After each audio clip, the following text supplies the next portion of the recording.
Did you know Elvis Presley recorded dozens of Christmas songs? Have you ever wondered which ones time forgot? Number 15. Santa Claus is back in town. When you think of Elvis Christmas songs, Blue Christmas probably pops into your mind first. But what about Santa Claus is back in town? This gritty, bluesy number opened Elvis's 1957 Christmas album, but somehow got lost in the shuffle over the years. Recorded during the same sessions as his more famous holiday tunes, this track features Elvis at his rock and roll best, with suggestive lyrics that were pretty bold for a Christmas song in the 1950s. The song was written specifically for Elvis by Jerry Leiber and Mike Stoller, the same songwriting duo behind hits like Hound Dog and Jailhouse Rock. They crafted it during a quick 15-minute session right before the recording. Despite being a powerful opener to Elvis's Christmas album, radio stations tended to favor the safer, more traditional holiday songs, causing this rock-infused Christmas number to fade into relative obscurity. Elvis delivered the song with the same hip-swinging energy he brought to his biggest hits. The lyrics paint Santa as something of a bad boy rolling into town, very on brand for the Elvis image of the time. With lines like "Got no sleigh with reindeer, no sack on my back," "You're gonna see me coming in a big black Cadillac," it blended Christmas imagery with Elvis's rock and roll rebellion. The recording featured Scotty Moore's electric guitar work and DJ Fontana's driving drum beat, creating a Christmas song that rocked harder than most. Die-hard Elvis fans know and love this track, but it rarely makes appearances on mainstream Christmas radio or holiday compilations. It's a shame, because Santa Claus is Back in Town captures Elvis in his prime, bringing his signature style to holiday music in a way that feels authentic rather than forced. Number 14. If Every Day Was Like Christmas. How many people remember this heartwarming Elvis Christmas gem from 1966? If Every Day Was Like Christmas represented a softer, more mature Elvis than his earlier Christmas recordings, reflecting the changing musical style of his mid-60s career. Written by Red West, one of Elvis's longtime friends and members of his Memphis Mafia entourage. This song holds a special place in the Elvis Christmas catalog. Released as a single during the height of Elvis's movie career, this song somehow got overshadowed by his film soundtracks and earlier Christmas classics. The message of the song is simple but powerful. If people treated each other with the same love and kindness they show during the Christmas season all year round, the world would be a better place. It's a sentiment that resonated with Elvis personally, as he was known for his incredible generosity, especially around the holidays.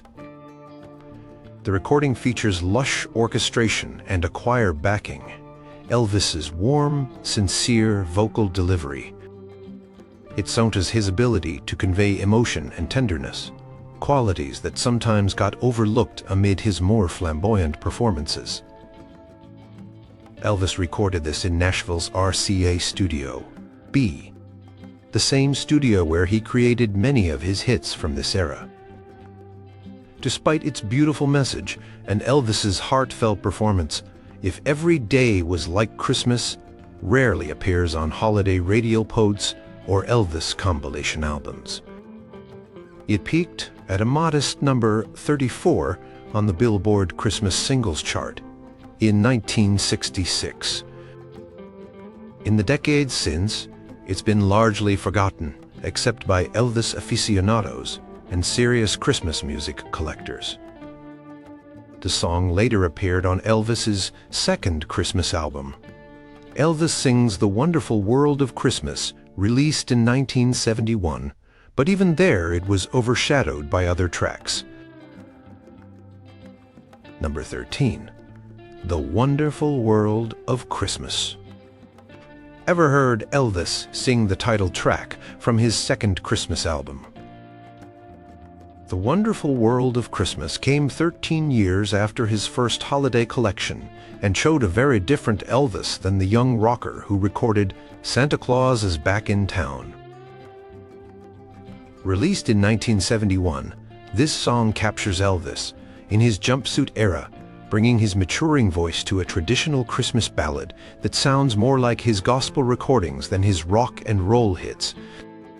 The song creates a nostalgic, dreamy vision of Christmas with orchestral arrangements and choir backing that were characteristic of Elvis's 1970s sound. Producer Felton Jarvis helped create the lush, sometimes overwhelming production style that defined Elvis's later years. While some critics found this approach too schmaltzy, it perfectly suited the sentimental nature of this Christmas tune. Elvis recorded the song in May 1971, far from Christmas season, at RCA's Studio B in Nashville. This was typical of how Christmas albums were produced, often requiring artists to summon holiday spirit while recording in spring or summer months. Despite the unusual timing, Elvis delivered a genuine, emotional performance that showcased his still, powerful voice. The song describes Christmas as seen through the eyes of a child, with mentions of Santa Claus, colorful lights, and the joy of the season. It's interesting to note that by this time Elvis was a father himself to Lisa Marie, which perhaps gave him additional perspective on the childlike wonder of Christmas that comes through in his delivery. Although the album reached #1 on Billboard's Special Christmas Albums chart, the title track itself never gained the recognition of Elvis's earlier Christmas recordings. Today, it remains largely forgotten, except by completists and serious fans. The more dramatic, grandiose arrangement style hasn't aged as well as some of his simpler recordings, contributing to its relative obscurity in the Elvis Christmas canon. Number 12. On a Snowy Christmas Night. Can you recall this tender Elvis Christmas ballad? On a Snowy Christmas Night appeared on Elvis's 1971 Christmas album and represents one of his most overlooked holiday recordings. This gentle romantic Christmas song paints a picture of lovers sharing a special moment as snow falls outside their window, a theme quite different from the more religious or Santa-focused songs that dominate Christmas bleens. The song was written by Stanley Leiber, not one of Elvis's regular songwriters, which might partly explain why it didn't become as well known as some of his other material. The arrangement featured the backing vocals of the Imperials and the Nashville edition, adding depth and warmth to the recording. Elvis's voice sounds rich and mature here, tuning his ability to interpret a romantic ballad with subtlety and emotion. What makes this song particularly interesting is how it merges Christmas imagery with romantic themes. Rather than focusing on general holiday cheer or religious significance, it zeroes in on how Christmas creates special moments between loved ones. Elvis brings a sincerity to the performance that makes the sentiment feel genuine rather than saccharine. The recording session took place in Nashville in May 1971, alongside several other tracks for his second Christmas album. Session musicians included James Burton on guitar and Glenn D. Hardin on piano, both members of Elvis's TCB band who accompanied him during his concert performances in this era. Their familiar presence in the studio likely helped Elvis feel comfortable delivering such an intimate performance. Despite its charm and Elvis's heartfelt delivery, On a Snowy Christmas Night rarely makes appearances on Christmas compilations or radio pleats. It lacks the immediate recognition factor of Blue Christmas or the upbeat energy of some of his other holiday recordings, causing it to fade into relative obscurity over the decades. Number 11. Winter Wonderland. Did you know Elvis recorded his own version of this holiday standard? While everyone remembers Elvis's Blue Christmas, his rendition of Winter Wonderland from his 1971 Christmas album has somehow slipped through the cracks of holiday music history. This is particularly surprising, given how well the song suits Elvis's warm baritone and his ability to put his own stamp on well-known standards. Elvis recorded this version on May 15, 1971, during the Nashville sessions for Elvis Sings the Wonderful World of Christmas. His interpretation stands out from other versions of this frequently covered song because of its relaxed, slightly country-tinged arrangement. The production includes a gentle guitar introduction and tasteful orchestration that builds throughout the song without overwhelming Elvis's vocal performance. What's interesting about Elvis's take on Winter Wonderland is how he manages to bring his distinctive vocal style to such a familiar song without completely reinventing it. He respects the melody while adding subtle inflections and his signature vocal trembles at key moments. The backing vocalists support without overpowering, creating a perfect backdrop for Elvis's lead. The song was originally written in 1934 by Felix Bernard and Richard B. Smith, long before Elvis came on the scene. By the time Elvis recorded it, the song had already been covered by dozens of major artists. This might explain why his version didn't stand out in the public consciousness. There was simply too much competition from other beloved renditions by everyone, from Bing Crosby to Doris Day. Radio programmers tended to favor Elvis's original Christmas songs or his unique take on Blue Christmas, rather than his versions of standards, like Winter Wonderland, when selecting tracks for holiday pleans. As a result, this perfectly delightful recording has been largely forgotten by all but the most dedicated Elvis fans and holiday music collectors. Number 10. I'll Be Home on Christmas Day. Have you ever felt the emotional pull of Elvis's forgotten Christmas homecoming song? I'll Be Home on Christmas Day is perhaps one of the most personally meaningful Christmas songs in Elvis's repertoire, yet it remains surprisingly unknown to casual fans.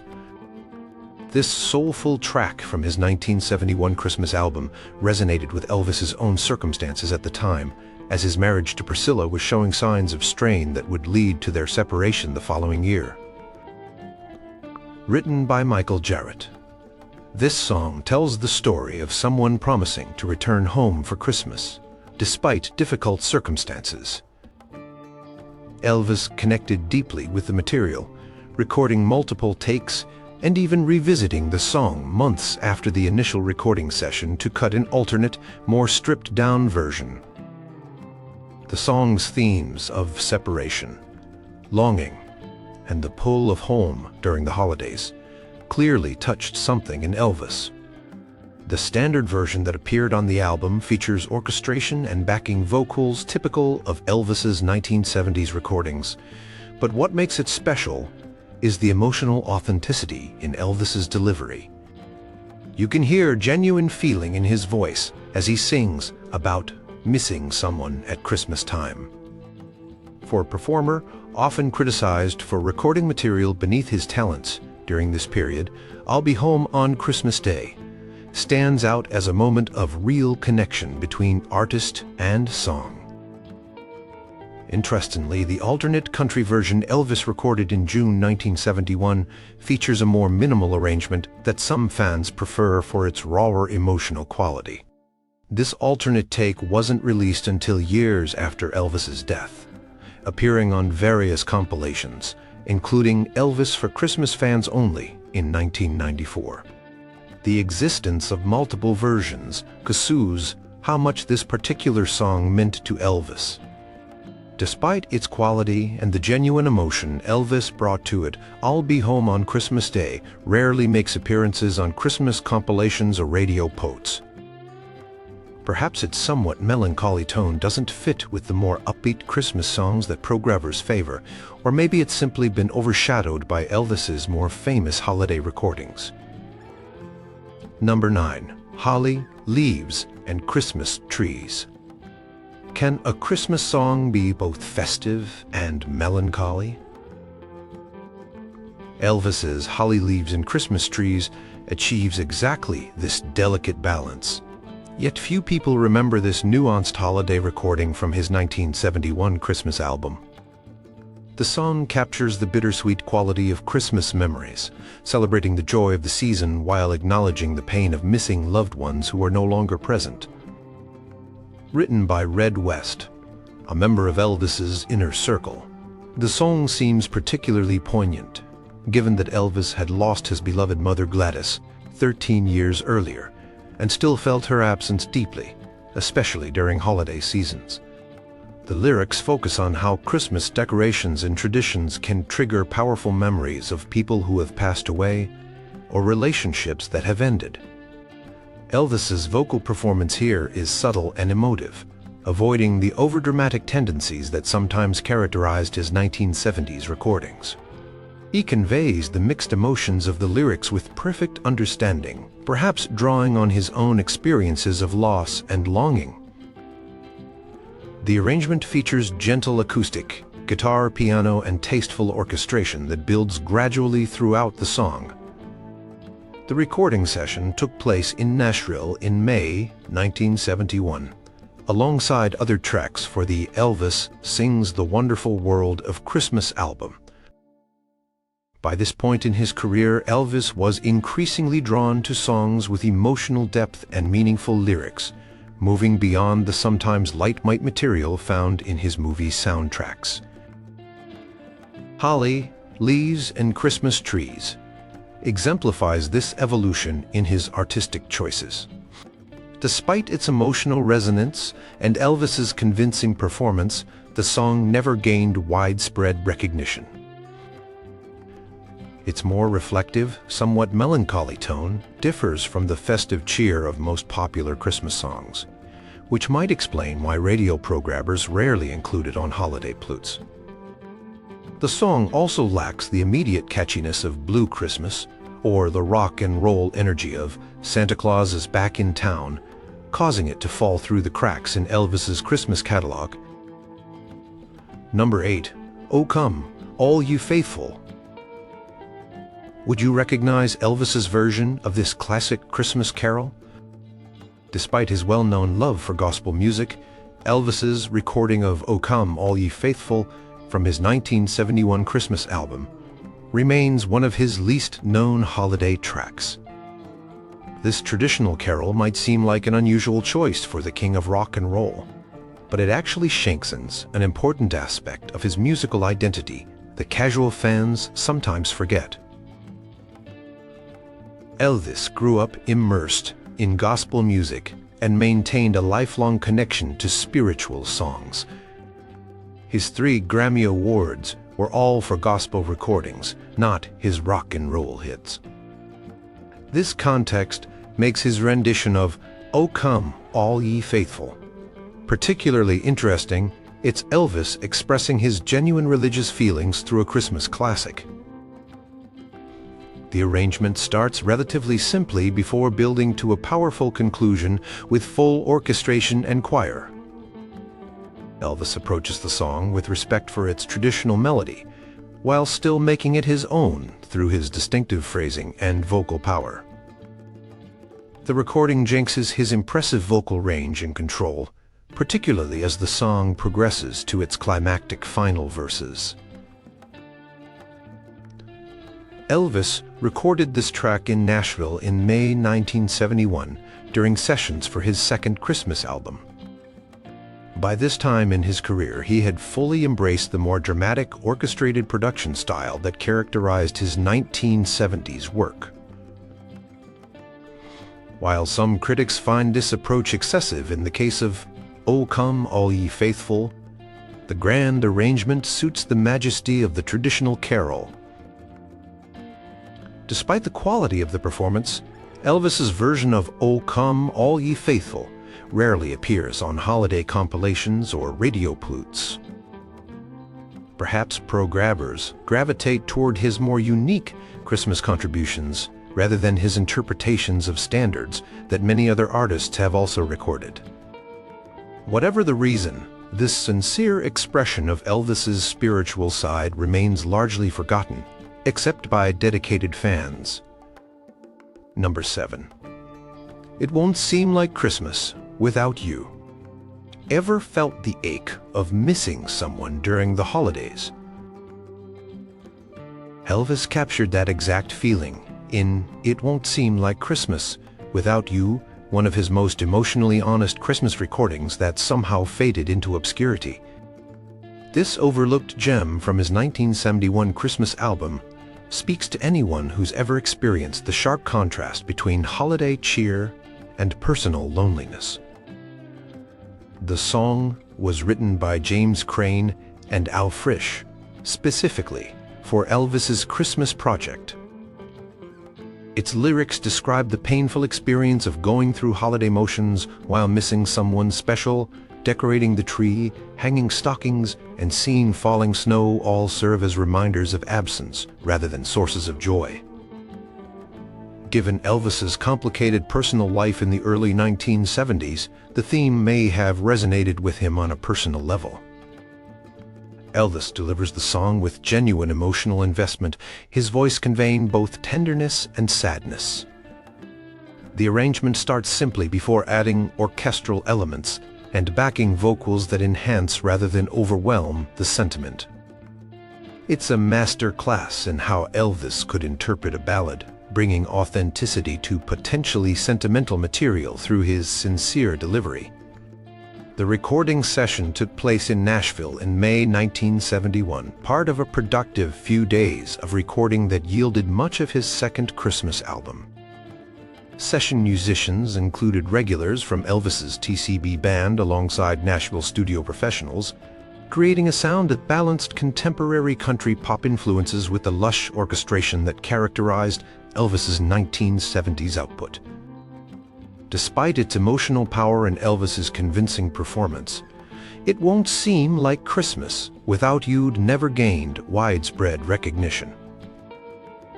Perhaps its theme of holiday loneliness was too melancholy for mainstream Christmas plaints, which tend to favor more celebratory content. The song has occasionally appeared on posthumous Elvis compilations, but remains largely unknown to casual fans and holiday music listeners. Number 6. Merry Christmas Baby. Did you know Elvis recorded one of the bluest, most soulful Christmas songs in popular music history? Merry Christmas Baby, included on Elvis's 1971 Christmas album, shinks a side of his musical personality that sometimes gets overlooked: his genuine feeling for rhythm and blues. This extended track, running over 5 minutes in its unedited form, gives Elvis room to explore his blues influences in a holiday context. Originally recorded by Charles Brown in 1947, Merry Christmas Baby belongs to the blues Christmas tradition rather than the more commercial pop holiday canon. Elvis's version pays respect to these roots while bringing his own vocal style to the material. The relaxed, slightly improvised feel of the recording captures Elvis jamming with his band rather than precisely executing a pre-planned arrangement. The recording features outstanding instrumental work, particularly from James Burton on guitar and Glenn D. Hardin on piano. Elvis gives them space to showcase their talents, creating a genuine band performance, rather than just a vocal showcase. His own performance exudes the natural rhythm and blues feeling that had always been part of his musical DNA since his earliest recordings for Sun Records. Elvis recorded this track in Nashville in May 1971, during sessions for Elvis Sings the Wonderful World of Christmas. The loose, bluesy feel of this recording stands in stark contrast to the more formally arranged traditional carols and orchestrated ballads that make up most of the album. This stylistic variety was typical of Elvis's albums in this period, which often jumped between genres from track to track. Though Merry Christmas Baby represents one of Elvis's most authentic performances from this era, it somehow never became one of his recognized Christmas classics. Perhaps its blues style didn't fit neatly into holiday radio formats, or maybe its extended length made it impractical for playlist inclusion. Whatever the reason, this soulful Christmas recording deserves more recognition than it has received over the decades. Number 5. Silver Bells. Can the king of rock and roll master a gentle Christmas standard? Elvis's version of Silver Bells from his 1971 Christmas album proves he could handle traditional holiday fare with surprising subtlety. Yet this recording remains one of his least known Christmas efforts. Unlike the dramatic reinterpretation he gave to Blue Christmas, Elvis approached this beloved carol with respect for its original charm. Silver Bells, written by Jay Livingston and Ray Evans in 1950, evokes the hustle and bustle of city sidewalks during the Christmas season. Elvis's version captures this atmosphere through a relaxed mid-tempo arrangement that allows his warm baritone to convey the simple pleasures described in the lyrics. The production includes tasteful orchestration and chiming bells that create the urban holiday soundscape suggested by the song. What makes Elvis's interpretation special is the sincerity he brings to material that could easily become saccharine. There's genuine warmth in his delivery that suggests he connected with the song's depiction of community Christmas spirit. This was recorded during Elvis's mature phase when his voice had developed additional depth and character compared to his younger years. The recording session took place in Nashville in May 1971, during the making of Elvis Sings the Wonderful World of Christmas. By this time, Elvis was working primarily with producer Felton Jarvis, who understood how to create arrangements that complemented Elvis's voice while satisfying contemporary commercial expectations. The backing musicians included both Elvis's touring band members and Nashville session players. Despite the quality of the performance, Elvis's version of Silver Bells rarely appears on Christmas compilations or holiday radio pods. Perhaps because the song has been recorded by countless artists, Elvis's relatively straightforward interpretation doesn't stand out in the crowded field. This is unfortunate because his version captures a perfect balance between respecting the original and adding his personal touch. Number 4. I'll Be Home for Christmas. Have you ever heard Elvis sing this holiday heartbreaker?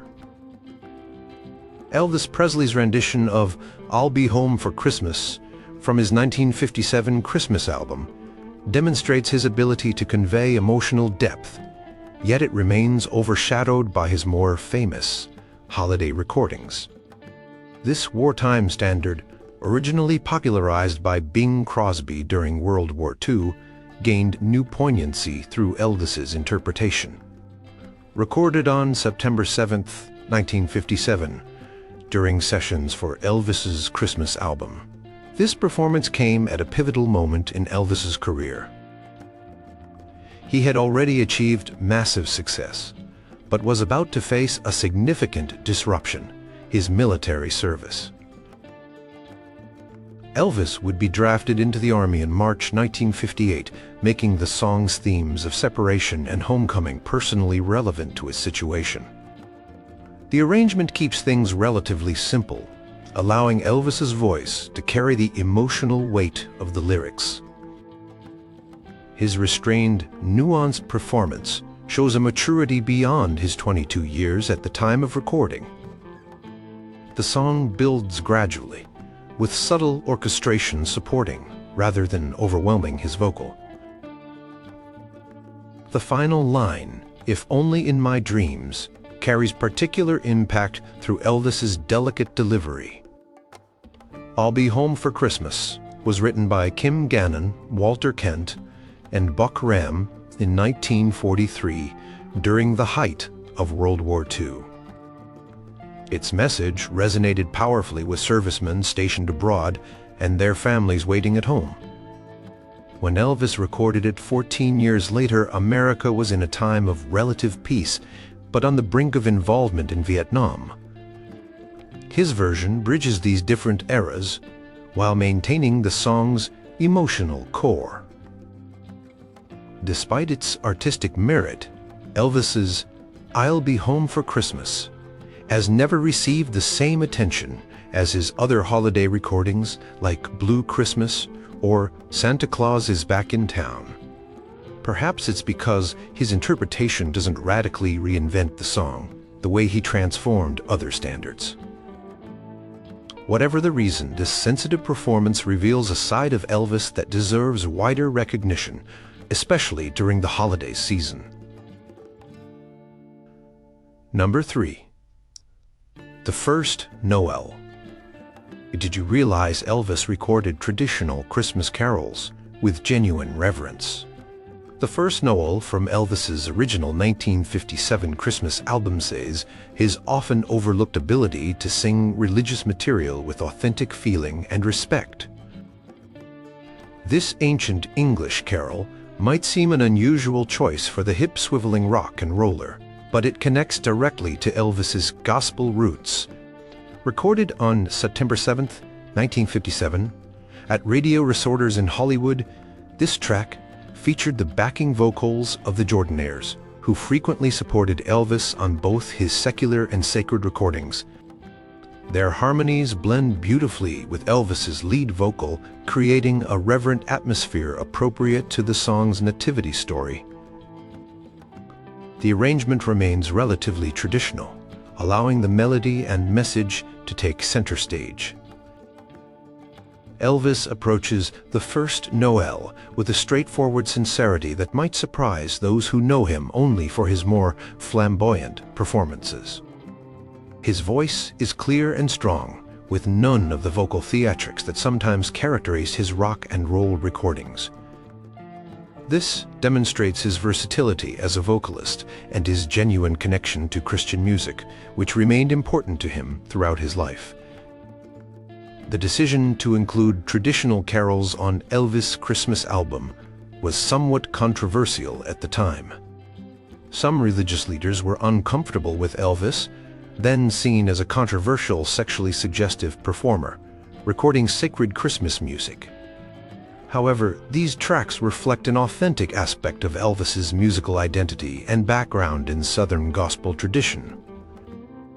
Despite being part of one of the best-selling Christmas albums of all time, Elvis's rendition of The First Noel rarely gets airplay compared to his more distinctive Christmas contributions. Traditional carols tend to fade into the holiday background, with listeners often unable to distinguish between different artists' versions.